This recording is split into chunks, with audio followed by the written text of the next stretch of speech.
Information. Thank you so much for that incredible tour, and we really appreciate that. It's great to be sitting down, relaxing with you after running around the world that is Carmel.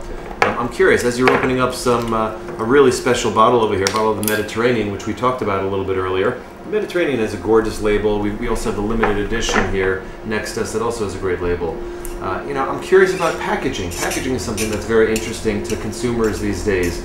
Can you talk a little bit about some of the labeling, and you know what, even before we get to labeling, maybe you can tell us something that's interesting, screw caps. We see a lot of screw caps out on the market today. I haven't noticed any screw caps on any of the Carmel wines. Is that something that's been considered, talked about, thought about, maybe we can look for in the future? Well, we do have screw caps in our, what we call in Israel, our Young Selected range, which you know is Carmel Young. Mm-hmm. We have synthetic corks in our Selected range. We have Diam corks in our appellation range, and natural cork in our top wine. So we do have a wide range of corks that we're testing at or stoppers that we're testing at any one time,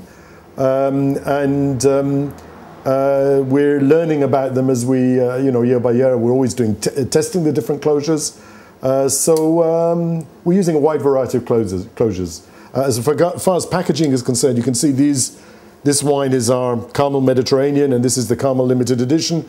Both are really French-looking labels. Of course, we've got Bordeaux roots. The first winemaker of Carmel was from Bordeaux.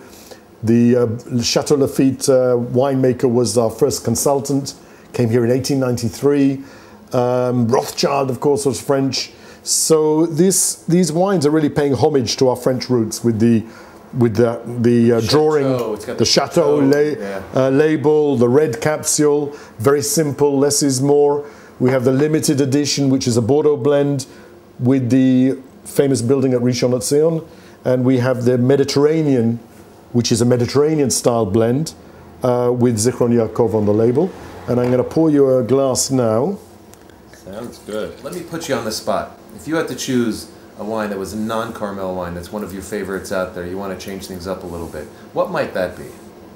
I like edgy wines, different from Cabernet and Merlot, Chardonnay. So I love Rieslings. I love German Rieslings. I love Pinot Noirs if you can get the right one. I like old vine Grenaches.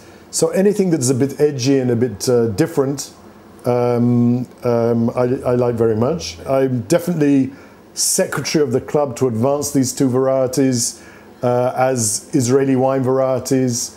So I certainly applaud all the wineries that are doing the Carignans or Petit Syrahs, and I think they're the most interesting, characterful Israeli wines on the market. I wouldn't say they're the best, but they're improving, and there's certainly, for someone that's looking for something Israeli, they're providing an answer. So one of the interesting things, Adam, is where all the wineries get their names from. And I know a lot of the wineries here in Israel choose their name from the location where they're based out of. Can you tell us how Carmel got the name Carmel? Where did that come from? It's an interesting story.